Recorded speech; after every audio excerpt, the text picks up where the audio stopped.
الذین آمنوا ولم یلبسوا ایمانہم بظلم اولئک لہم الامن وہم مہتدون۔ صدق اللہ العظیم۔ رب اشرح لی صدری ویسر لی امری واحلل عقدۃ من لسانی یفقہوا قولی، آمین یا رب العالمین۔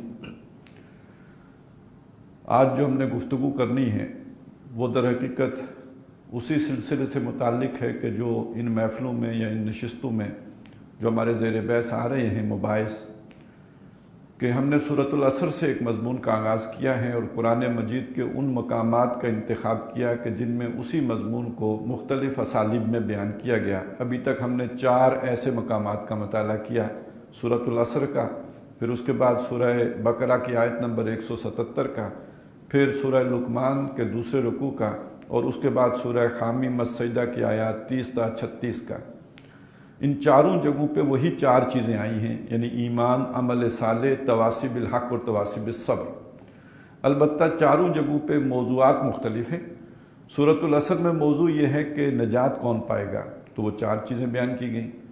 سورہ بقرہ کی آیت نمبر 177 میں موضوع ہے کہ حقیقی متقی کون ہے، نیک کون ہے، نیک اور متقی پرہیزگار کون ہے، سچا کون ہے۔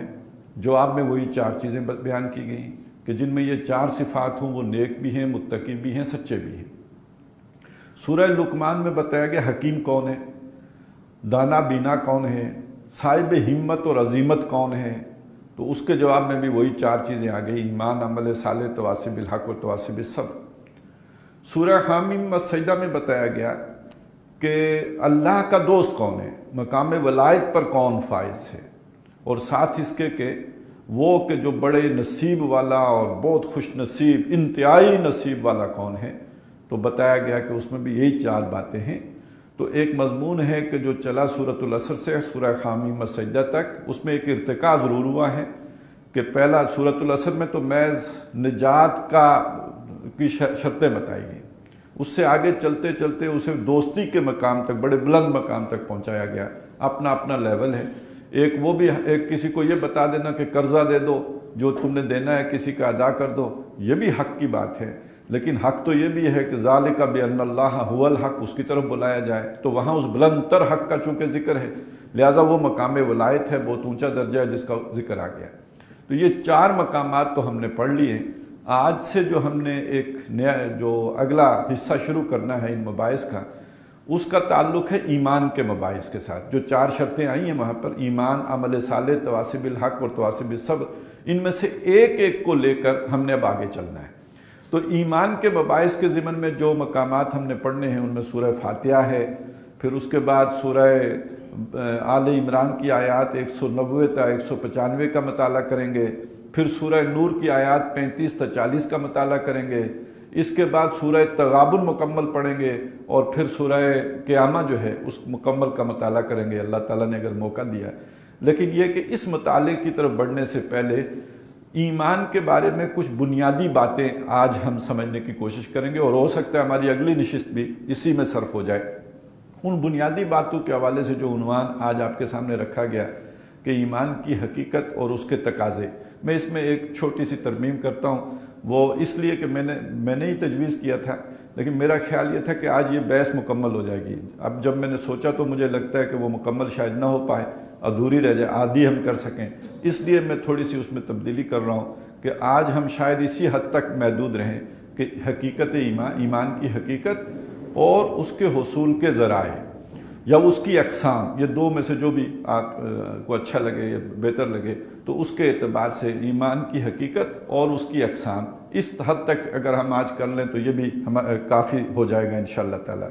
البتہ ایک معذرت، جیسے یہ بھی ایک معذرت ہی کے درجے کی شے ہے کہ ایک اعلان میں ترمیم کی ہے میں نے، اور دوسری معذرت یہ کہ آج جو گفتگو ہوگی وہ مجھے لگتا یہ ہے کہ تھوڑی ثقیل ہوگی، ذرا کلاس روم والا ماحول زیادہ رہے گا، ایک مشکل مضمون ہے جسے ہم سمجھنے کی کوشش کریں گے، تو اس میں جو ہے وہ جیسے دماغ کی مشقت کا اور ایکسرسائز کا معاملہ زیادہ ہوگا، زیادہ فوکس ہونا پڑے گا، زیادہ توجہ جو ہے وہ منعطف کرنی پڑے گی، کیونکہ یہ بحث ایسی ہے کہ جس میں ذرا بالکل ہی روکھی سوکھی ایک حصہ، کم از کم شروع کا حصہ ذرا روکھا سوکھا سا ہوگا، لیکن وہ کرنا ضروری ہے، اور وہ ضروری اس لیے ہے کہ ایمان کے بارے میں ہم نے کبھی جاننے کی کوشش ہی نہیں کی کہ ایمان کہتے کسے ہیں۔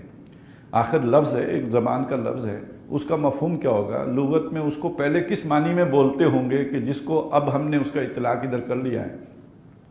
تو سب سے پہلے تو اس لفظ کو سمجھتے ہیں، یعنی ایمان کے لغوی معنی کیا ہے۔ تو ایمان کا جو لفظ ہے یہ بنا ہے تین، جیسے عربی میں اکثر الفاظ جو ہیں وہ 3 حرفی مادے سے بنتے ہیں، اس کا جو روٹ ہوتا ہے وہ 3 حرفی ہوتا ہے۔ یہ بات میں نے اس سے پہلے بھی بعض جگہوں پہ مواقع پر بیان کی ہے کہ ہمارے پاس پلاسٹک ایک مادہ ہوتا ہے، اس کے دانے ہوتے ہیں، ان کو پگھلاتے ہیں، آگے جیسا سانچہ ہوتا ہے اس میں ڈالتے ہیں اور وہ شے بن جاتی ہے۔ کبھی وہ جوتے بن جاتے ہیں، کبھی بیگ بن جاتے ہیں، کبھی اس سے ہم کھلونے بنا لیتے ہیں، وہ بڑی گھر بھی بن سکتے ہیں اس سے۔ تو لیکن یہ کہ مادہ تو پلاسٹک ہی ہے، وہ سانچہ ہے جو اسے ڈھال کر ایک شیپ یا صورت دے دے گا۔ اسی طرح عربی زبان کے تقریباً 99% الفاظ جو مادہ ہوتا ہے، روٹ ہوتا ہے جس سے وہ بنے ہوتے ہیں، وہ 6 حرفی ہوتا ہے۔ اس کے بعد جنہیں ہم ابواب کہتے ہیں وہ سمجھ لیں سانچے ہیں، اس باب میں جا کے اس کی شکل ایسی ہو جائے گی، دوسرے باب میں جا کے شکل ایسی ہو جائے گی، تیسرے باب میں جا کے شکل ایسی ہو جائے گی، وہ پیٹرن ہے، اس میں جا کے ایک خاص شکل میں ظاہر ہو جائیں گے۔ تو یہ جو اس کا 6 حرفی مادہ ہے ایمان کا، یہ حمزہ میم نون ہے، اسی سے لفظ امن بنا ہے۔ یہ جو ابھی میں نے آیت آپ کے سامنے تلاوت کی ہے سورہ انعام کی آیت نمبر 82 ہے، اس کا ایک پس منظر ہے حضرت ابراہیم علیہ السلام ہے، وہ پورا واقعہ یہاں پہ بیان ہوا ہے کہ جب انہوں نے اپنی قوم کے سامنے ایک انداز اختیار کیا بات سمجھانے کا، کہ یہ جو تارہ ہے یہ بہت بڑے والا تارہ، یہ معلوم ہوتا ہے کہ رب ہے۔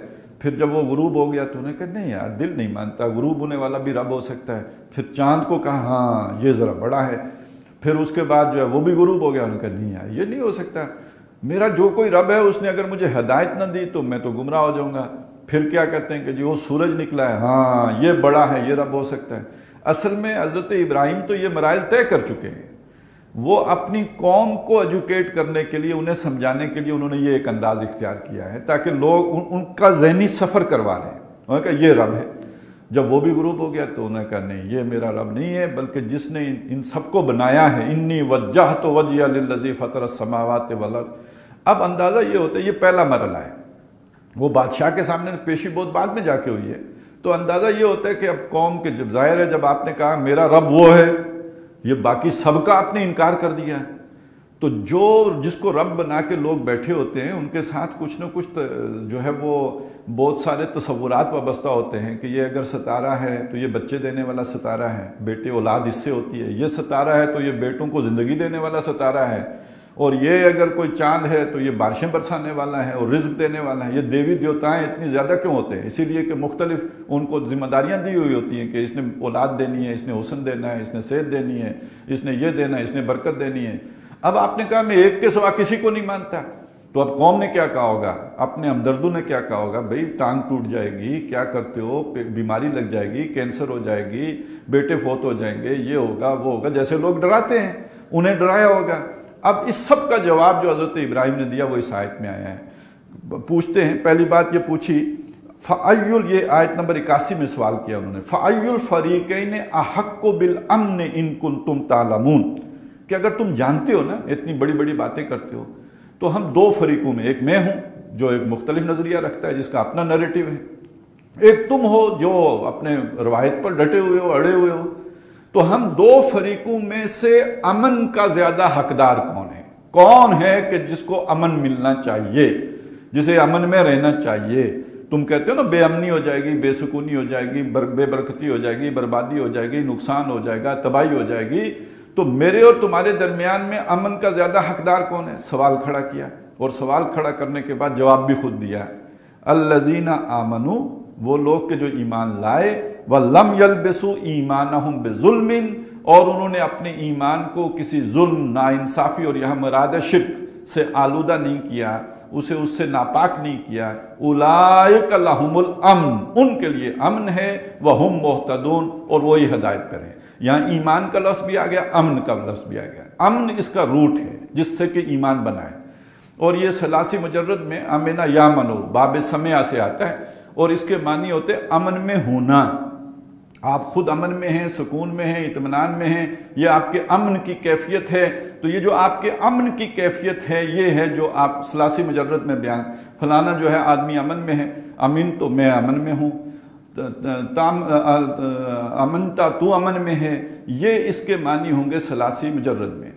اب جب یہ ثلاثی مزید فی میں جائے گا تو اس لازم معنی کے اندر متعدی کا معنی پیدا ہو جائے گا، کسی کو امن دینا، اور وہاں پہ آمنا یؤمنو ہوگا، جیسے کہ قرآن مجید میں آپ نے اکثر یہ پڑھا ہوگا آمن تو، اور یا یؤمنو نؤمنو، یہ آپ کو اکثر قرآن مجید میں وہاں ثلاثی مزید فی میں اکثر اس کا استعمال ہوا ہے، اور اسی کا جو مصدر بنتا ہے وہ بنتا ہے ایمان، آمنا یؤمنو ایمانن، اسی کا جو فاعل ہے وہ مومن ہے، اور مومن کے لفظی معنی کیا ہوں گے؟ امن دینے والا، مومن جس کو امن دیا گیا ہو، ایمان امن دینا، اور آمنا ایمان لایا، اور یؤمنو ایمان لاتا ہے یا وہ ایمان لائے گا، یہ ہے در حقیقت ایمان کے اندر اب معنی آ گیا امن دینا۔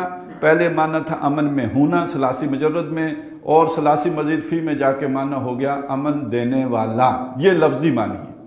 اس میں ایک اضافہ کر لیجئے کہ اس کے ساتھ سلوں کا بھی استعمال ہوتا ہے، جیسے انگریزی میں ورب کے ساتھ پریپوزیشن کا استعمال ہوتا ہے، اسی طرح عربی زبان میں بھی سلے کا استعمال ہوتا ہے، پریپوزیشن لگتی ہے، اور پریپوزیشن لگنے میں انگریزی میں تو بہت بڑا فرق پڑ جاتا ہے، گیو اپ گیو ان بہت زمین آسمان کا فرق ہو گیا، لیکن عربی میں اتنا بڑا فرق نہیں پڑتا، چھوٹا سا فرق پڑتا ہے، معمولی سا فرق پڑتا ہے، باریک سا فرق پڑتا ہے۔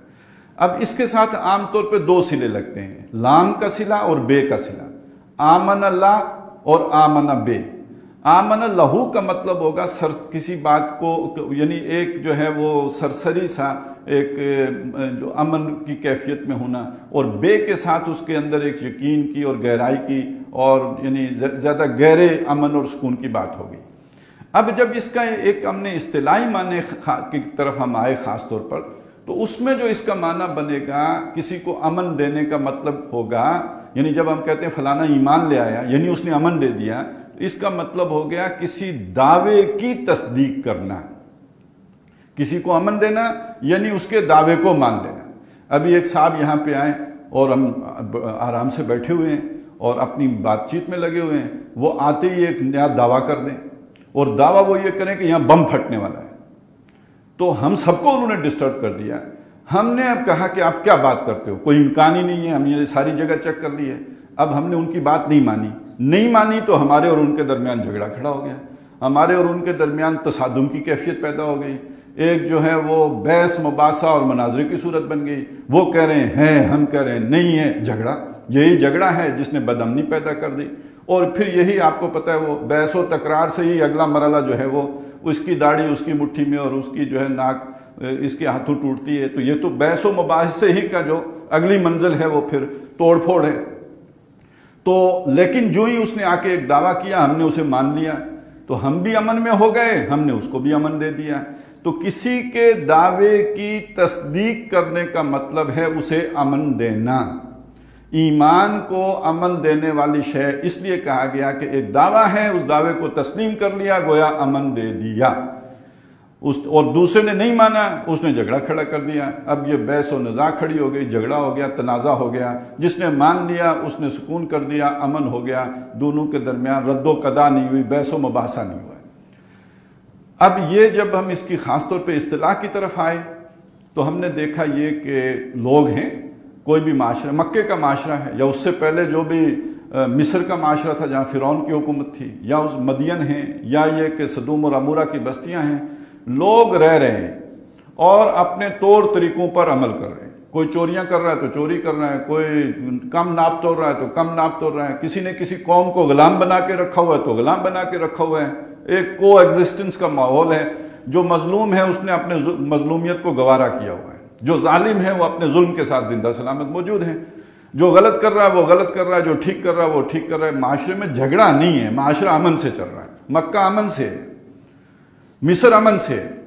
ایک شخص آتا ہے، وہ آ کے ایک دعویٰ کر دیتا ہے، اور وہ جب دعویٰ کرتا ہے تو معاشرے میں بھونچال آ جاتے ہیں۔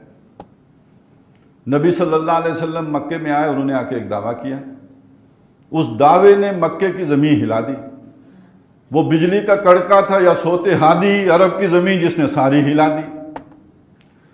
اما یتسالون عن النبأ العظیم الذی ہم فیہ مختلفون، یہ کس چیز کے بارے میں چے مگویاں کر رہے ہیں؟ ٹاک آف دا ٹاؤن ہو گئی ہے جو شے، وہ ایک بہت بڑی خبر ہے، خبر لے کے ہے نا، ایک بہت بڑی خبر ہے، اس خبر کے حوالے سے وہ مختلف ہے، اختلاف میں پڑے ہوئے ہیں، کوئی اس کو مان رہا ہے، کوئی اس کو نہیں مان رہا۔ اب یہ اختلاف ہوا، اس اختلاف نے مکے کے امن کو درم برم کر دیا۔ کس حد تک درم برم کر دیا؟ بیٹے سے ماں کو جدا کر دیا، بھائی سے بھائی کو جدا کر دیا، کل کے رشتے تعلق سارے جو ہے وہ کٹ گئے اور آپس میں آمنے سامنے لا کر کھڑا کر دیا۔ یہ شروع کہاں سے ہوا؟ اس پرامن فضا میں پہلا پتھر کس نے مارا؟ وہ جس نے آ کے نیاد دعویٰ کیا۔ ایسا ہی امن کبھی مصر میں بھی تھا، مصر میں بھی امن ہے، بنی اسرائیلی جو ہے وہ ان کا کچومر نکل رہا ہے اور ان کو غلام بنا کے رکھا ہوا ہے، ان سے خدمت لی جا رہی ہے، ان کے بیٹے ذبح کیے جا رہے ہیں اور ان کی بیٹیاں زندہ رکھی جا رہی ہیں خدمت کے لیے، لیکن وہ اپنی اس قسمت پر راضی ہیں۔ وہاں بھی کوئی گزرے ہوں گے جنہوں نے تزکیے کا یہ سبق پڑھایا ہوگا کہ اللہ کی رضا پہ راضی رہو، اور وہ یہی رضامندی ہے کہ جو ظلم ہو اسے برداشت کرتے رہو۔ اور یہ جو اترے ہوئے ہیں فرعون صاحب آسمان سے، ان کے خلاف کلمہ بغاوت کہنا، یہ تو گویا اللہ کی مرضی کے خلاف کلمہ بغاوت کہنا۔ اب ایک شخص آتا ہے، وہ کہتا ہے میں تو اللہ کا رسول ہوں اور میں اس لیے بھیجا گیا ہوں ان ارسل معیہ بنی اسرائیل، بنی اسرائیل کو میرے ساتھ جانے دو۔ اب یہ دیکھیے حضرت موسیٰ علیہ السلام کی جس دعوت کو قرآن مجید، جس دعوے کو قرآن مجید نے کوٹ کیا ہے، وہ تو ہے ہی یہ کہ بنی اسرائیل کو میرے ساتھ جانے دو۔ یہ ایک پولیٹیکل دعویٰ ہے، یہ خالص ایک سیاسی مسئلہ ہے۔ یہ بنی اسرائیل جن کو تم نے غلام بنا کے رکھا ہو، ان کو آزادی دو۔ یہ جیسے نیلسن منڈیلا آ کے کہہ رہا ہو، جیسے قائد اعظم نے کھڑے ہو کے کہا ہو، ایسے حضرت موسیٰ علیہ السلام کہہ رہے ہیں بنی اسرائیل کو میرے ساتھ جانے دو۔ اور ایمان نہ لانے کے نتیجے میں فرعون کو سزا بھی نہیں ملی، بنی اسرائیل کا رستہ روکنے کے نتیجے میں سزا ملی۔ پیچھے گیا تھا حضرت موسیٰ تو چھوڑ کے چلے گئے تھے، ایمان نہیں لایا تو نہ لائے، اپنے حالات پہ رہے۔ اس نے جب تعاقب کیا، پیچھے گیا، بنی اسرائیل کا رستہ روکنے کی کوشش کی کہ نہیں جانے دوں گا، غرق کیا گیا۔ تو ایک دعویٰ، اس دعوے نے وہاں پہ ایک ہلچل پیدا کر دی۔ اس ہلچل کو فرعون نے کہا تھا موسیٰ فساد پیدا کر رہا ہے۔ اب یہ فساد ریلیٹیو ہو گیا۔ اگر آپ ایک انٹلیکچل نگاہ سے دیکھیں تو فساد کس نے کھڑا کیا؟ فرعون نے کھڑا کیا۔ قرآن نے تو یہی کہا ہے نا کہ یہ فسادی قوموں میں فرعون بھی ہے۔ الم تر کیف فعل ربک بعاد ارم ذات العماد التي لم يخلق مثلها في البلاد وثمود الذين جابوا الصخر بالواد وفرعون ذي الاوتاد الذين طغوا في البلاد فاكثروا فيها الفساد۔ اللہ تعالیٰ کی نظر میں فساد فرعون نے کھڑا کیا، فرعون کی نظر میں فساد موسیٰ علیہ السلام نے کھڑا کیا۔ او ان یظہر فی الارض الفساد، فرعون اپنے لوگوں کو کہتا ہے کہ اس کو میں نے روکا نہ، لگام نہ ڈالی، یہ زمین میں فساد پیدا کر دے گا۔ وہ کس معنی میں کہہ رہا ہے؟ ہمارا نظام چل رہا تھا، اس میں امن اور سکون سے سموتھ سیلنگ ہو رہی تھی، اس نے آ کے پھڈا ڈال دیا اور ہم نے نہ روکا، اس کا کلا کما نہ کیا، یہ ہمارے نظام کو کتیا پانچا کر دے گا اور اس ہمارے یذھبا بطریقتکم المثلی، ہمارے اس مثالی زندگی گزارنے کے طریقے کو یہ ختم کر دیں گے دونوں بھائی مل کے۔ تو فرعون کی نظر میں یہ فساد ہو گیا۔ تو انبیاء علیہ السلام جب آئے، انہوں نے آ کے کچھ دعوے کیے، ان دعووں نے اس سوسائٹی اور اس معاشرے کے اندر جو ہلچل پیدا کی، اس ہلچل نے ایک صورت اختیار کر لی جسے ہم کہیں گے بے امنی کی۔ اب جس نے نبیوں کے دعوے کو قبول کر لیا، اس نے نبی کو امن دے دیا، ہم کہتے ہیں وہ ایمان لے آئے۔ جس نے نبی کے دعوے کو رد کر دیا، نہیں مانا، اس نے گویا جھگڑا کھڑا کر دیا، ہم کہتے ہیں یہ ایمان نہیں لایا، اس نے کفر کیا، اس نے اس اپنے فطرت کے تقاضے کو دبا دیا۔ تو یہ امن کے ساتھ جو ایمان کا تعلق ہے، اس کو اس اعتبار سے سمجھ لیجیے۔ اب ہم نے دیکھنا اصل میں یہ ہے کہ جو نبیوں نے آ کے دعوے کیے، ان میں سے ایک چیز تو میں نے آپ کے سامنے رکھی ہے کہ جیسے حضرت موسیٰ علیہ السلام نے فرعون کے سامنے ایک دعویٰ کیا، جیسے حضرت لوط علیہ السلام نے اپنی قوم کو بتایا یہ جو تم غلط حرکت کرتے ہو، مردوں پہ شہوت رانی کے لیے دوڑتے ہو، یہ چھوڑ دو، یہ ایک سماجی جو ہے وہ اصلاح کا کام تھا۔ اسی طرح حضرت شعیب علیہ السلام نے آ کے قوم کو کہا کہ کم ناپنا تولنا چھوڑ دو، لوگوں کو ایکسپلائٹ نہ کرو اور ان کی چیزیں جو ہے ناحق ہڑپ نہ کرو باطل طریقے سے، یہ ایک معاشی اصلاح کا کام تھا۔ لیکن اس سے پہلے ایک جو بڑا بنیادی ہر نبی نے آ کے دعویٰ کیا ہے، وہ اس کو سمجھنے کی ضرورت ہے کہ یہ جو انسان ہے، یہ جو کائنات جو وسیع و عریض آسمان و زمین ہمارے سامنے ہمارے مشاہدے میں آتے ہیں، ظاہر ہے کوئی بھی انسان اس حقیقت سے ناواقف تو نہیں رہتا کہ میں اس زمین کے اوپر رہتا ہوں، زمین کے آگے پیچھے اور بھی بہت کچھ ہے، آسمان کی طرف اس کی نگاہ اٹھتی ہے، افلا ینظرون الی السماء کیف رفعت، دیکھتا ہے، آنکھ کھولتا ہے، آگے پیچھے اسے بہت کچھ نظر آتا ہے، کچھ بنیادی سوالات اٹھتے ہیں۔ ان سوالات میں سے ایک بڑا بنیادی سے سوال ہے، یہ زمین و آسمان ہمیشہ سے ہیں یا کسی وقت میں وجود میں آئے؟ ہمیشہ رہیں گے یا کسی موقع پہ جا کے ان کا خاتمہ ہو جائے گا؟ کیونکہ ختم ہونے کا تصور انسان کے ساتھ ہے، وہ دیکھتا ہے ہم فصل بوتے ہیں، وہ جوان ہوتی ہے، پکتی ہے، اس کے بعد ہم کاٹ دیتے ہیں، وہ دیکھتا ہے ہمارے سامنے لوگ مر رہے ہیں، چیزوں کے ختم ہونے کا مشاہدہ تو اسے حاصل ہو رہا ہوتا ہے۔ تو کیا یہ کائنات ہمیشہ رہے گی یا یہ بھی ختم ہو جائے گی؟ یہ ہمیشہ سے رہی ہے، کیونکہ جو کچھ بھی میرے سامنے ان میں سے اکثر چیزیں میں دیکھتا ہوں کہ ہمیشہ سے نہیں تھی، ایک وقت میں وجود میں آئی ہیں پھر ختم ہو جاتی ہیں۔ تو کائنات کیا ہمیشہ سے آ رہی ہے اور ہمیشہ رہے گی یا ایک وقت سے شروع ہوئی اور ایک وقت میں جا کے ختم ہو جائے گی؟ ایک سوال ضرور آدمی کے ذہن میں آتا ہے۔ ہمارے ذہنوں میں اس کی یادداشت نہیں رہتی تو اس کی وجہ یہ ہوتی ہے کہ ہمارے پاس اس کا جواب ہوتا ہے، اس سوال نے ہمیں پریشان نہیں کیا ہوتا ہے۔ اسی کشمکش میں گزری میری زندگی کی راتیں، کبھی پیج و تاب راضی، کبھی سوز و ساز رومی، اس کیفیت سے نہیں گزرے ہوتے، کیونکہ ہمیں اس کا جواب فوری مل گیا ہوتا ہے، ہمیں تو کوئی اس کے لیے مشقت نہیں کرنی پڑتی ہوتی۔ یہ ہماری تو وہ جس کا باپ دولت مند ہو اسے کیا معلوم کہ دولت کمانے کے لیے کتنی محنت و مشقت کرنی پڑتی ہے، تو ہمیں تو ان سوالوں کا جواب مفت میں ملا ہوتا ہے، لیکن یہ اگر نہ ملا ہو تو کتنے پریشان کن ہیں۔ پھر اس کے بعد یہ ایک مسئلہ یہ ہے کہ یہ جو کائنات میرے سامنے ہے اس میں کوئی شے بے مقصد نہیں ہے۔ اس کائنات میں میرا وجود، اس کی حیثیت کیا ہے؟ بڑی بڑی باڈیز ہیں، یہ جو اتنے بڑے بڑے پہاڑ ہیں، دریا ہیں، سب کچھ ہے، میں ایک حقیر سا اس کے مقابلے میں وجود رکھتا ہوں، میرا جسم اس کے مقابلے میں کچھ بھی نہیں، تو میری حیثیت اس میں کیا ہے؟ میرا ربط و تعلق اس کائنات کے ساتھ کیا ہے؟ ایک بنیادی سوال یہ ہے، اور اس میں سوچ و بچار کا نتیجہ یہ نکلتا ہے کہ معلوم ہوتا ہے ساری کائنات میری ہی خدمت کے لیے۔ وہ کسی کیمسٹ نے ایک دفعہ کوئی ناول لکھا تھا، ویسے تو وہ اپنی جگہ پہ اینیمل فارم ایک اہم ناول ہے، لیکن اس میں ایک جملہ بڑا دلچسپ ہے کہ سارے حیوان مل کے مطلب اپنی جو بھی ان کی ایکسپلائٹیشن ہو رہی ہے اس پر وہ رونا روتے ہیں، مرثیہ کہتے ہیں، اور جس نتیجے پہ پہنچتے ہیں وہ کہتے ہیں یار یہ سب سے پوری کائنات میں سب سے نکمی شخصیت اگر کوئی ہے تو انسان کی ہے۔ ہر شے کچھ نہ کچھ پروڈیوس کرتی ہے، گائے ہے، بھینس ہے، دودھ دیتی ہیں، بیل ہے، ہل جوتا جاتا ہے، یہ سب کچھ، یہ دریا جو ہے وہ یہ کرتے ہیں، دھوپ یہ کرتی ہے، سب کچھ نہ کچھ کرتے ہیں۔ یہ انسان سوائے کھانے کے کچھ نہیں کرتا، دودھ یہ پی جاتا ہے، شہد یہ کھا جاتا ہے، گندم یہ اڑپ کر جاتا ہے، سب کچھ یہ کرتا ہے، اس کے اندر سے کیا نکلتا ہے جس سے کوئی دوسرے فائدہ اٹھائیں؟ کچھ بھی نہیں۔ تو اب یہ سوال جب آپ کے سامنے آئے گا تو آخر میرا مقصد وجود کیا ہے؟ مجھے کیوں پیدا کیا گیا؟ بھئی مکھی کو پیدا کیا گیا، وہ گندگی صاف کرتی ہے، اس سے کسی چھپکلی کو پیدا کیا گیا، وہ مکھیوں کو صاف کرتی ہے، ہر شے کا کوئی مقصد ہے، مجھے کیوں پیدا کیا گیا؟ میں کیوں ہوں؟ میرا کیا کام ہے؟ اور پھر میں مرنے کے بعد میرا کیا معاملہ ہے؟ بس یہی زندگی ہے، 70 سال 80 سال، میرا ابتدا کیا ہے، میری انتہا کیا ہے؟ انسان کے ذہن میں بہرحال یہ سوال بھی آتا ہے۔ سنی حکایت ہستی تو درمیان سے سنی، نہ ابتدا کی خبر نہ انتہا معلوم۔ اور جب انسان خود غور کرے تو وہ تو سوائے شک میں پڑنے کے اور کچھ بھی اسے پتہ نہیں۔ آخری جو انسان کے غور و فکر کا جو آخری نتیجہ نکل سکتا ہے وہ یہی ہو سکتا ہے، پتہ نہیں۔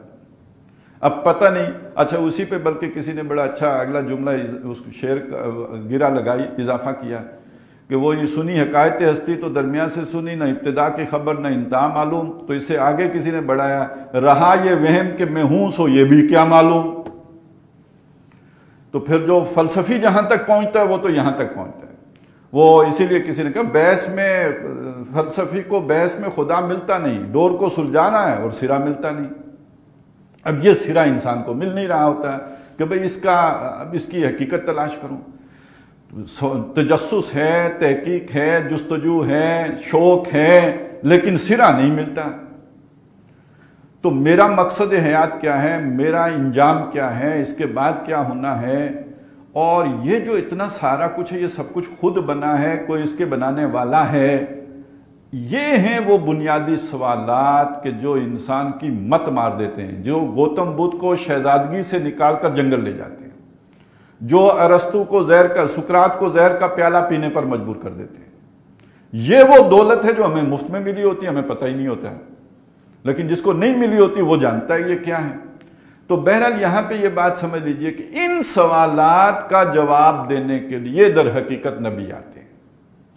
وہ آ کے بتاتے ہیں کہ اس کائنات، اس وسیع اور عریض کائنات کا ایک پروردگار ہے، خالق ہے، اس نے بنائی ہے، وہ اللہ ہے، اس نے انسان کو بنایا۔ یہ انسان اشرف المخلوقات ہے، یہ اس جو ایوولوشن ٹری کی ٹاپ پہ ہے وہ انسان، یہ اللہ نے بنایا ہے، یہ اس کی خاص مخلوق ہے، یہ مسجود ملائک ہے۔ تمہاری زندگی یہی نہیں ہے، تو اسے پیمانہ امروز و فردا سے نہ ناپ، جاویداں پہم دواں ہر دم جواں ہے زندگی۔ ایک زندگی تم بتائے ہو، اس کے بعد تمہاری ایک اور زندگی۔ اس دنیا میں بھیجنے کا مقصد تمہاری آزمائش، تمہارا امتحان ہے، اور یہاں تمہیں ایک خاص مشن مقصد دے کے بھیجا گیا، وَمَا خَلَقْتُ الْجِنَّ وَالْإِنسَ إِلَّا لِيَعْبُدُونَ۔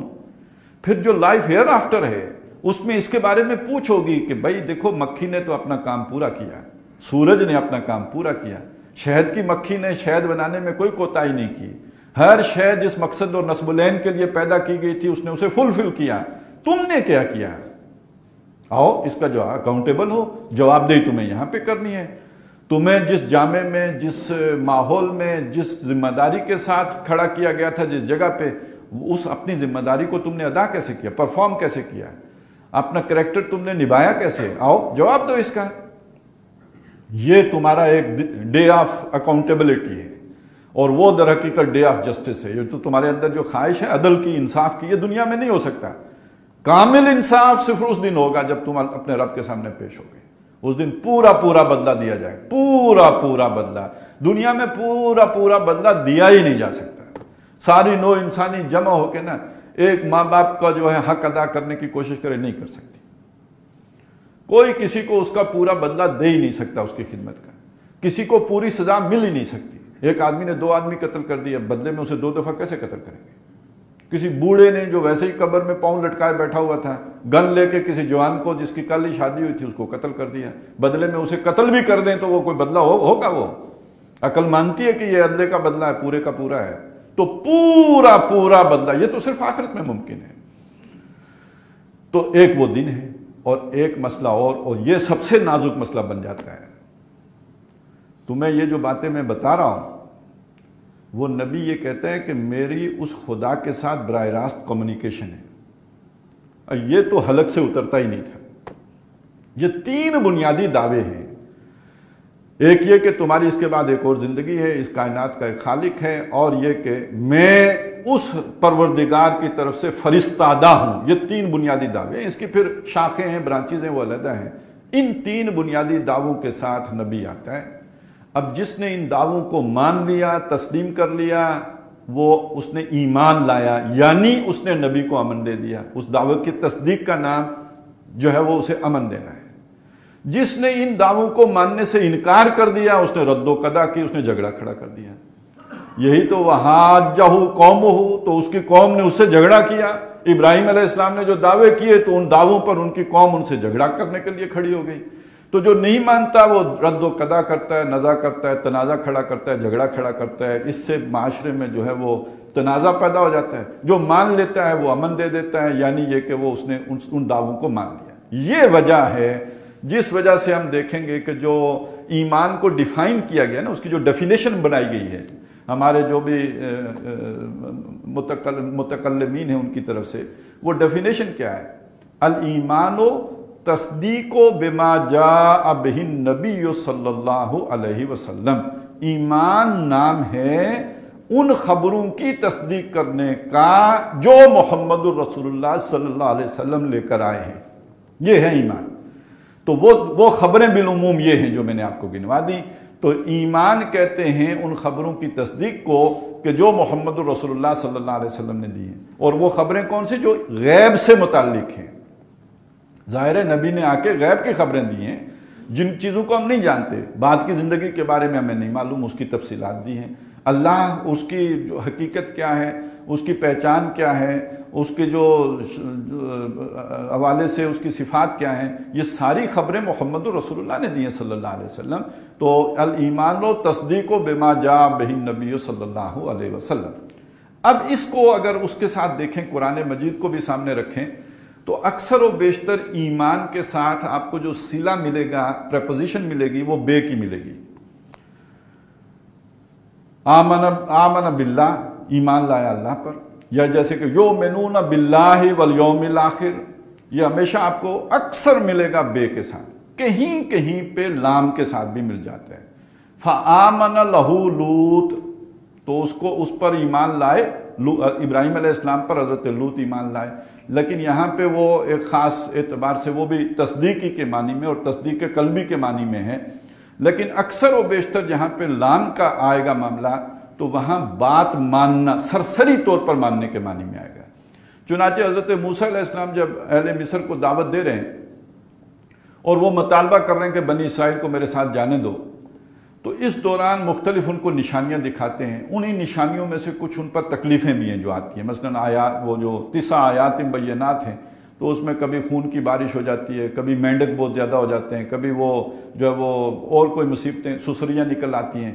تو جب وہ پریشان ہوتے ہیں تو حضرت موسیٰ کو جا کے کہتے ہیں کہ یا ایھا الساحر ادع لنا ربک، اے ساحر، یوں آج ہم اس کا ایک جادوگر ترجمہ مناسب نہیں ہوگا، ایک سکالر، ایک پڑھا لکھا آدمی، ایک صاحب حیثیت آدمی، آپ اپنے رب سے دعا کیجئے یہ مصیبت ہم سے ٹل جائے۔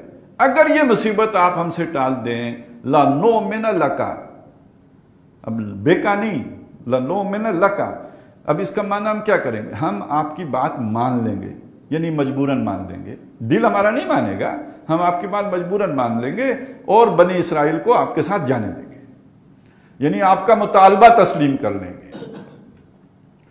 تو یہ یہاں پہ لام کا آپ نے دیکھا اس کا استعمال، لیکن اگر دل سے مانا گیا ہو تو یؤمنون بہ، وہ اس پر ایمان لاتے ہیں، یعنی تصدیق قلبی کرتے ہیں۔ تو یہ ایک چھوٹا سا فرق ہے جو سامنے رکھیے۔ اب اسی کو ہم آگے بڑھتے ہیں اس بات کو لے کر، تو ایمان کے 2 درجے از خود معین ہو جاتے ہیں۔ ایک جب دعویٰ سامنے آیا، ایک وہ شخص ہے کہ جس نے دل و جان سے اس دعوے کو مانا، اور ایک وہ شخص ہے جس نے سرسری طور پر اس دعوے کو مان لیا۔ لیکن یہاں پہ اصطلاح، یعنی اس خاص جو ہماری فقہی ٹرم ہے، اس کے اعتبار سے دونوں برابر ہوں گے، مانا دونوں نے ہے۔ جس نے مان لیا وہ مسلمان ہو گیا، جس نے کہہ دیا اشہد ان لا الہ الا اللہ و اشہد ان محمدًا عبدہ و رسولہ، فقہ کی روح سے وہ مسلمان ہے۔ اس کے دل میں ایمان گیا، نہیں مانا، دل سے مانا، نہیں مانا، اس سے فقہ بحث کر ہی نہیں سکتی، اس کے بس میں ہی نہیں ہے، اس کے لیے ممکن ہی نہیں ہے، کیونکہ کوئی انسان کسی دوسرے انسان کے دل کی کیفیت کا حال معلوم ہی نہیں کر سکتا، وہ تو اللہ جان سکتا ہے، باقی کسی بندے کے بس کی بات ہی نہیں۔ لہٰذا اس سطح پہ آ کے ایمان، اگر آپ فقہ کے نقطہ نظر سے دیکھیں تو ایمان میں کوئی تقسیم نہیں ہے۔ جس نے کلمہ پڑھا مومن ہو گیا، اس نے دعویٰ تسلیم کر لیا، محمد الرسول اللہ کے دعوے کو اس نے مان لیا ہے۔ لیکن حقیقت کے اعتبار سے اگر آپ دیکھیں تو بہت بڑا فرق ہے۔ ایک وہ ہے جس نے سرسری تصدیق کی ہے، ایک وہ ہے جس نے دل سے مانا ہے۔ ان کے عمل میں بڑا فرق آ جائے گا، ان کے کردار میں بڑا فرق آ جائے گا۔ تو اس کو سامنے رکھتے ہوئے جو خاص طور پہ اب جو ایمان مجمل کے الفاظ ہیں ان کو ذرا ذہن میں لائیں۔ آمنت باللہ کما ہوا باسمائہ و صفاتہ و قبلت جمیع احکامہ اقرار باللسان و تصدیق بالقلب، زبان سے اقرار کرتا ہوں، دل سے تصدیق کرتا ہوں۔ یہ 2 اجزاء جمع ہو کر وہ والا ایمان بنتا ہے جو مطلوب ہے۔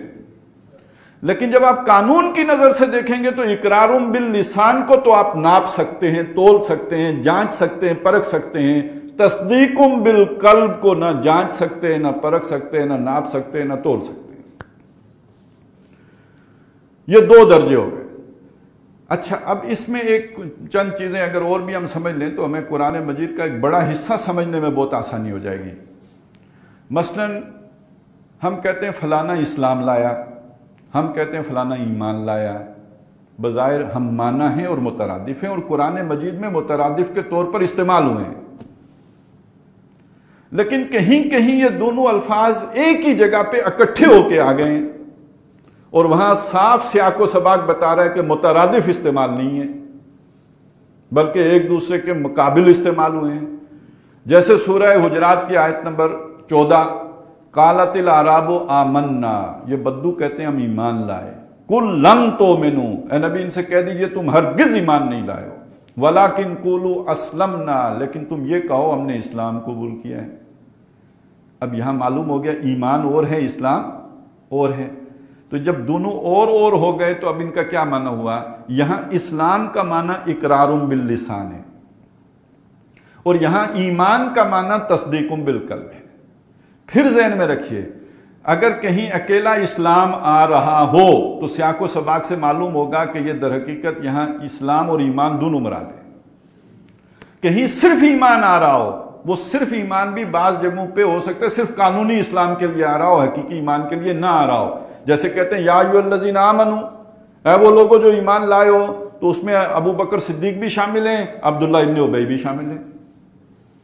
جب کہتے ہیں یا ایھا الذین آمنوا لم تقولون ما لا تفعلون، اے وہ لوگوں جو ایمان لائے ہو کیوں کہتے ہو وہ بات جو کرتے نہیں، یہاں سارے جس نے بھی کلمہ پڑھا وہ سارے شامل ہو گئے۔ تو کہیں ایمان بمعنی اسلام اور کہیں اسلام بمعنی ایمان قرآن مجید میں آپ کو مل جائے گا، لیکن ان میں جو فرق ہے جب یہ جمع ہو کے آئیں، ایک ہی جگہ مجتمع ہو کے آئیں، وہاں ان میں جو باریک فرق ہوگا وہ یہ، اسلام کا معنی ہوگا اقرار باللسان اور ایمان کا معنی ہوگا تصدیق قلبی، وَلَمَّا يَدْخُلِ الْإِيمَانُ فِي قُلُوبِكُمْ۔ اچھا، اسی میں ہم اسے ایک اور مطلب جدید اگر ہم ان کو الفاظ دیں تو وہ کیا ہوگا؟ اسلام کو ہم کہہ سکتے ہیں قانونی ایمان، اور ایمان کو کہیں گے حقیقی ایمان۔ یہ قانونی اور حقیقی کا فرق بھی ذہن میں رکھیں، اس لیے کہ بعض آیات بڑی عجیب ہیں۔ مثلا جب قرآن مجید کہتا ہے یا ایھا الذین آمنوا آمنوا باللہ ورسولہ، تو ترجمہ یا تشریح کتنی مشکل ہو جائے گی۔ اے وہ لوگوں جو ایمان لائے ہو، لاؤ ایمان اللہ اور اس کے رسول پر۔ تو اگر یہ والی تقسیم سامنے ہو کہ جب پہلی دفعہ کہا یا ایھا الذین آمنوا، تو کیا مطلب ہے؟ اے وہ لوگوں جنہوں نے اسلام کا دعویٰ کیا ہے، اے وہ لوگوں جنہوں نے کلمہ پڑھ لیا ہے، لاؤ ایمان اللہ اور رسول پر، یعنی یہ کہ دل و جان سے ایمان لاؤ، دل کی گہرائیوں سے ایمان لاؤ، تصدیق قلبی کرو، ایمان تاکہ تمہارا حال بن جائے، ایمان تمہارے دل میں اتر جائے۔ یہ بدو کہتے ہیں ہم اسلام لائے، ابھی اسلام ان کے دل میں داخل نہیں ہوا، یعنی ان کے دل میں بھی داخل ہو جائے۔ مطالبہ یہ ہے یا ایھا الذین آمنوا آمنوا باللہ ورسولہ۔ تو اب معلوم ہوا کہ یہ مترادف بھی ہیں، ایک دوسرے کی جگہ پہ بھی استعمال ہوتے ہیں، لیکن یہ کہ ان میں اگر اکٹھے آ جائیں تو ایک باریک فرق بھی ہے، وہ ملحوظ رہنا چاہیے۔ تو یہ اقرار ایک وہ ہے اقرار باللسان، ایمان کی ایک قسم، اور ایک ہے قسم ایمان کی تصدیق بالقلب۔ اسی کو ہم قانونی اسلام بھی کہہ سکتے ہیں اور اس کو ہم حقیقی ایمان بھی کہہ سکتے ہیں، اسی کو ہم قولی اسلام بھی کہہ سکتے ہیں اور اس کو ہم قلبی ایمان بھی کہہ سکتے ہیں۔ تو یہ مختلف جو الفاظ ہیں ان کے حوالے سے اس تصور کو ہم پہچان لیں، بالکل واضح ہو جائیں، بالکل کلیئر ہو جائیں۔ اچھا، اب ایک فرق اور بھی سمجھ لیجئے، دنیا میں جتنی بھی ڈیلنگ ہوگی، جتنا بھی آپ معاملات کریں گے، جو حقوق و فرائض کا تعین ہوگا وہ ہوگا قولی پر۔ جس نے کلمہ پڑھ لیا وہ مکمل مسلمان ہے، آپ کو کوئی حق نہیں پہنچتا کہ اس کے دل کے بارے میں کوئی فتویٰ دیں، آپ کو اسے تمام وہ حقوق دینے ہوں گے جو ایک مسلمان کے حقوق ہیں جس نے کلمہ پڑھا۔ ہاں الا یہ کہ وہ ضروریات دینی میں سے کسی کا منکر ہو جائے، اعلان کر دے میں یہ شے نہیں مانتا، نہ کرنا نہیں، نماز نہیں پڑھتا اس سے کافر نہیں ہو جاتا، لیکن وہ کہے نماز ہے ہی نہیں، منکر ہو جائے، یہ ایک دوسری بات ہے۔ تو اس اعتبار سے جس نے کلمہ پڑھ لیا اس نے وہ سارے اسلام کے حقوق لے لیے۔ آخرت میں معاملہ اس وجہ سے نہیں ہوگا کس نے کلمہ پڑھا کس نے کلمہ نہیں پڑھا، وہاں ایمان رائی کے دانے کے برابر بھی ہو، پر ہو تو صحیح، وہ دل میں اگر ہوگا تو نجات کی کوئی صورت بنے گی۔ اگر دل نور ایمان سے خالی ہوگا تو وہ پھر یہ ہے کہ جو بھی وہ پل صراط کا مرحلہ وہ اسی کے لیے تو ہے۔ تو یہ ذہن میں رکھ لیجئے کہ یہ فرق اگر ذہن میں نہ رہے تو وہ ساری بحث ہی ایک لا حاصل سی بحث بن کے رہ جاتی ہے۔ ان باتوں کو سمجھنا آج کے دور میں اور بھی زیادہ ضروری ہو گیا ہے، اس لیے ضروری ہو گیا کہ یہ جو ایک تکفیری سوچ چلی ہے اور جو ایک فکر پھیلا ہے وہ اسلام کی اہمیت نہ سمجھنے کے نتیجے میں پھیلا ہے۔ ایک آدمی اس سے ایک کفریہ حرکت کا ارتکاب ہوا، اس حرکت کے کفریہ ہونے سے وہ کافر نہیں ہو جاتا ہے۔ جیسے نماز نہ پڑھنا، بعض احادیث سے صاف پتہ چلتا ہے ایمان اور کفر کے درمیان فرق کرنے والی شہی نماز ہے۔ ایک آدمی نے نہیں پڑھی تو اس کا مطلب کفر کیا ہے۔ حدیث موجود ہے جس نے اپنے پڑوسی کو اذیت دی اس نے کفر کیا ہے۔ تو یہ کون سا کفر ہے؟ حدیث موجود ہے جس نے ایمان کے ہوتے ہوئے آدمی چوری نہیں کر سکتا، ایمان کے ہوتے ہوئے آدمی زنا نہیں کر سکتا، ایمان کے ہوتے ہوئے آدمی شراب نہیں پی سکتا، حدیث موجود ہے۔ اب اس سے اگر ہم یہ فتوے لگانے شروع کر دیں کہ یہ کافر ہو گیا تو پھر تو کام ہو گیا۔ تو وہ ایک علیحدہ، یہ موضوع علیحدہ ہے، یہ معنی علیحدہ ہے، یہ مفہوم علیحدہ ہے کہ یہ در حقیقت جس ایمان کی نفی ہو رہی ہے وہ قلبی ایمان ہے جس کی بنیاد پر آخرت میں فیصلے ہونے ہیں۔ دنیا میں جو فیصلے ہونے ہیں وہ اس قولی ایمان کی بنیاد پر ہیں، اور یہ عمل کے نہ ہونے سے ساقط نہیں ہو جاتے۔ یہ تو خوارج کا عقیدہ تھا کہ ایک آدمی گناہ کبیرہ کا مرتکب ہوا ہے تو وہ کافر ہو گیا ہے، وگرنہ یہ کہ امت مسلمہ اس موقف کی حامی کبھی بھی نہیں رہی ہے۔ تو کسی کفریہ عمل کے نتیجے میں کافر نہیں ہو جاتا، ہاں اس کا ایک انکار کرنے کی وجہ سے، منکر ہو جانے کی وجہ سے وہ ایک بالکل دوسری صورت ہو جائے گی۔ تو ایک بات تو یہ سمجھ میں آ گئی کہ اسلام اور ایمان ان کے درمیان فرق ہے، اور اب اسی میں بات جو ایک اور سمجھنے کی ہے وہ یہ کہ یہ جو حقیقی ایمان ہے، یہ حقیقی ایمان پیدا کیسے ہوتا ہے، حاصل کیسے کیا جا سکتا ہے، اس کے حصول کے ذرائع کیا ہیں۔ تو پہلے اس کی بھی ایک تقسیم کو سمجھ لیجئے، پھر اس کے حصول کے ذرائع سمجھنے آسان ہو جائیں گے۔ اس حقیقی ایمان کو حاصل کرنے کے اعتبار سے، یا یوں کہہ لیجئے اس کی اقسام کے اعتبار سے دو تو قسمیں بڑی بنیادی ہیں۔ ایک ہے شعوری ایمان، ایک ہے غیر شعوری ایمان۔ یعنی قلبی ایمان حاصل ایک شعور کے ذریعے سے ہوتا ہے، اور ایک غیر ارادی طور پر حاصل ہو جائے، قلب میں اتر جاتا ہے۔ وہ ایک بات جو کہی جاتی ہے، نگاہ مرد مومن سے بدل جاتی ہیں تقدیریں، تو وہ ایک بہرحال اس کو تو پتہ بھی نہیں چلتا، آنے واحد میں کچھ سے کچھ ہو گیا، تو یہ غیر شعوری عمل ہے۔ لیکن اس کو، یہ تو خیر ایک بات ہے جو کہی گئی ہے، لیکن ہوتا کیا ہے؟ عام طور پر جب ہم ایمان کی بات کرتے ہیں تو ایمان کیسے ملتا ہے جی؟ کیسے حاصل ہوتا ہے؟ ایک بات ہم سنتے ہیں کہ نیک لوگوں کی صحبت سے حاصل ہوتا ہے، سنی ہے نا ہم نے یہ بات؟ بالکل حاصل ہوتا ہے، آپ نیک لوگوں کے ساتھ بیٹھیں۔ مثلا اس کی ایک بڑی مثال ہے، ہم جو باہر ابھی کوئی میچ دیکھ رہے ہوں یا کوئی اور گپ شپ کر رہے ہوں تو ہمارے دل کی کیفیت کیا ہوگی؟ اب ایک ایسی محفل میں بیٹھے ہوئے ہیں، ہم جب گفتگو کر رہے ہیں، اللہ رسول کی کتاب سامنے رکھی ہوئی ہے، اس کی تشریح ہو رہی ہے، تو دل کی کیفیت مختلف ہے یا نہیں ہے؟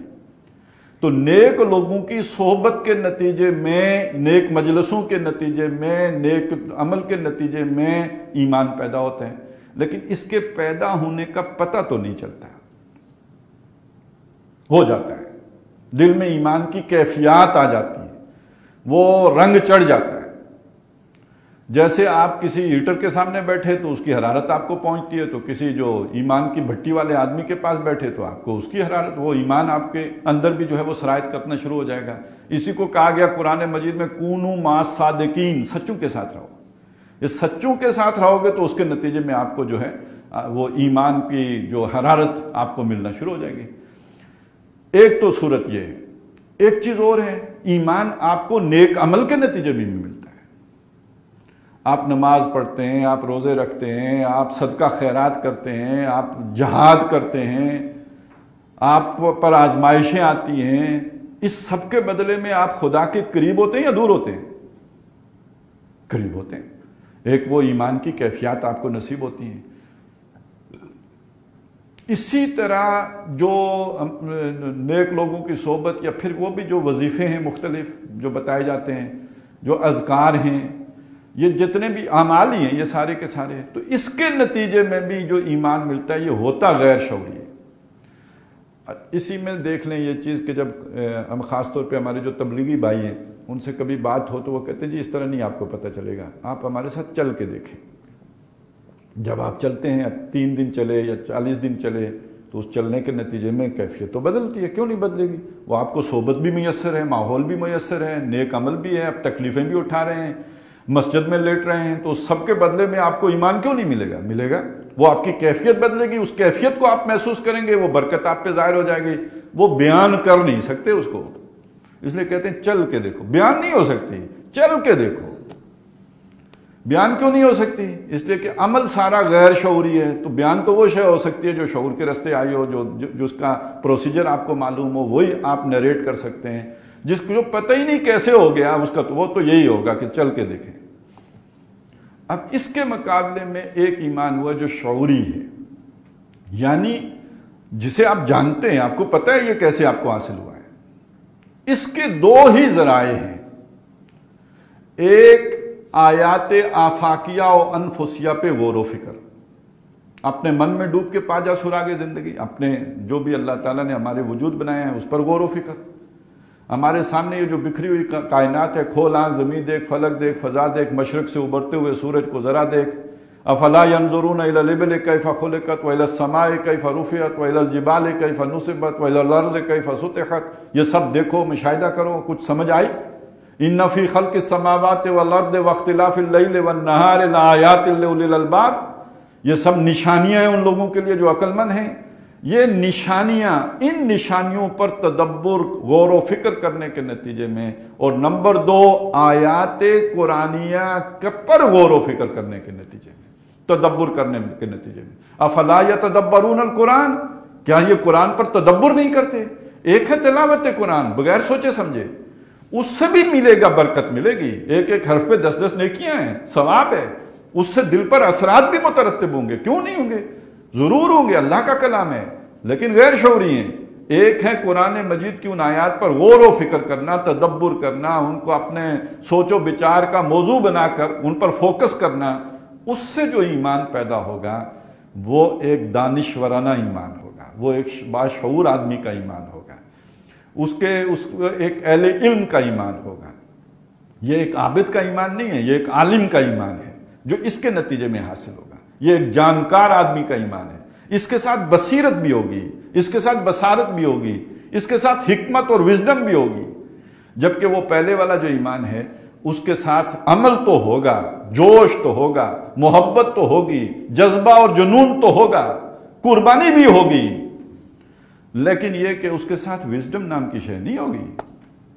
یہی وجہ ہے اس ساری چیز کو جو جوڑا گیا ہے نا حدیث میں، اس کا خلاصہ اگر سمجھ لو تو کیا ہے کہ عابد پر عالم کی جو فضیلت ہے وہ کس وجہ سے؟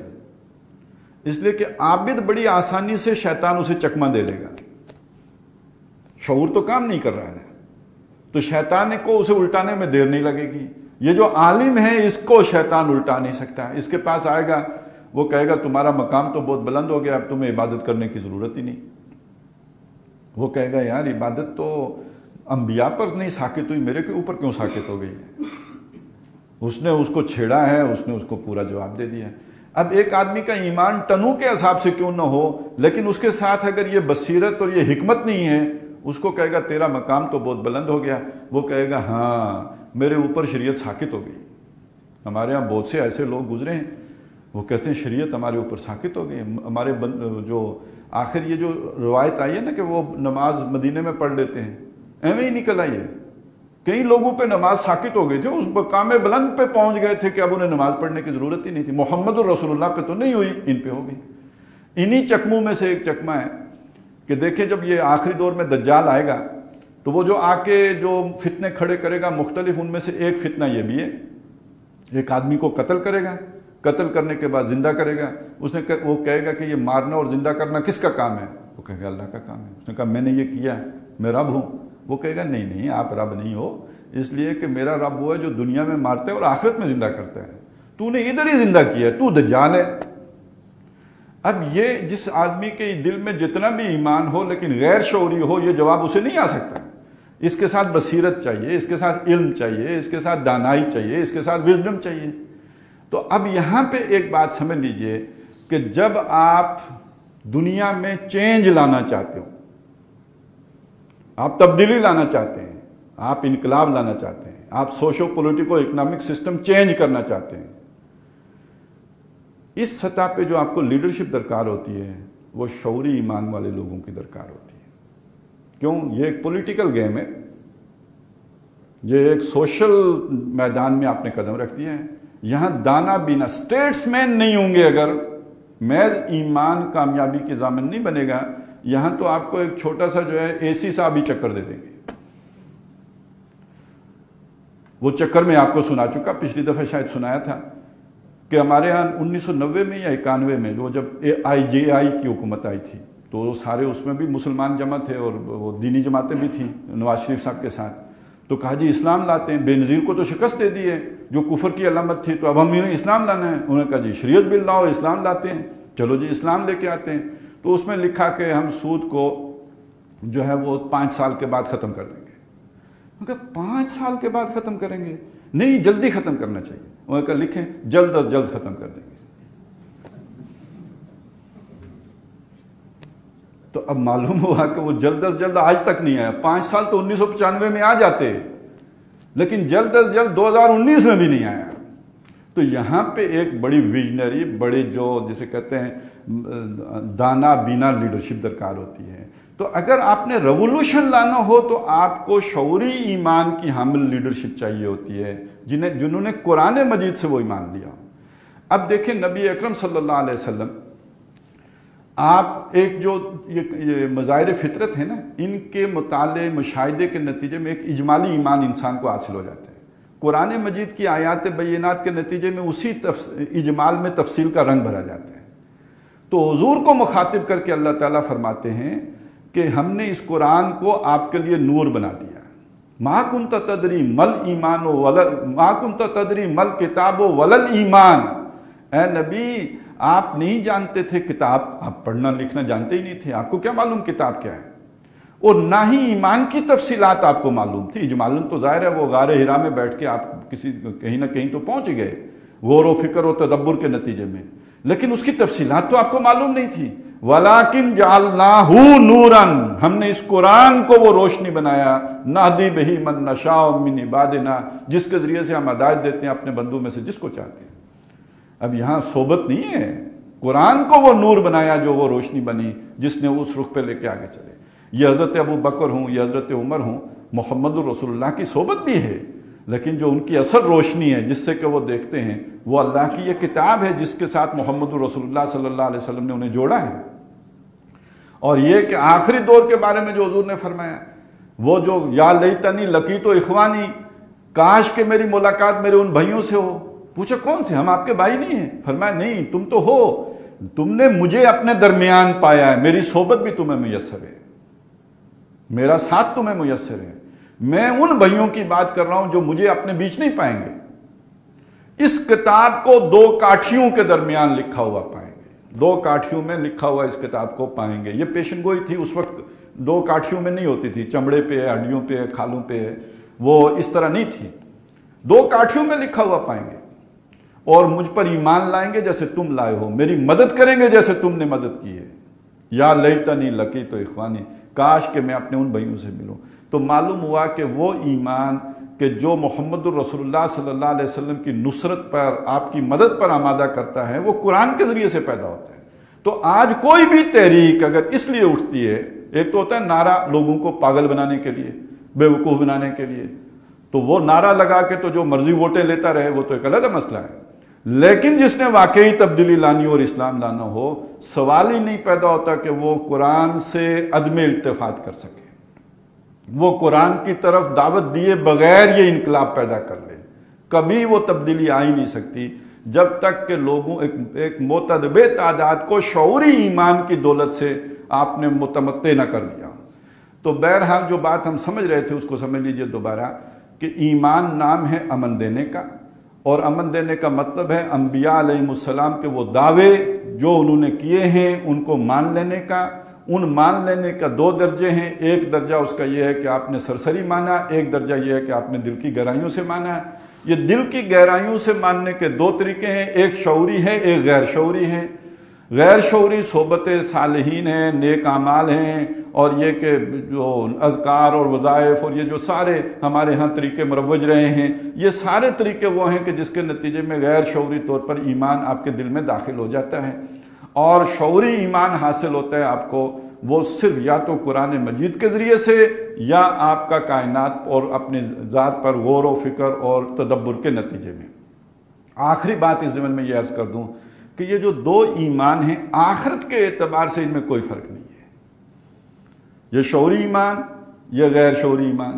آخرت کے ایمان کی فضیلت کے اعتبار سے آخرت میں ان میں کوئی فرق نہیں ہے، وہ یکساں طور پر معتبر ہیں، یکساں طور پر قابل قدر ہیں، یکساں ویلیو کے حامل ہیں۔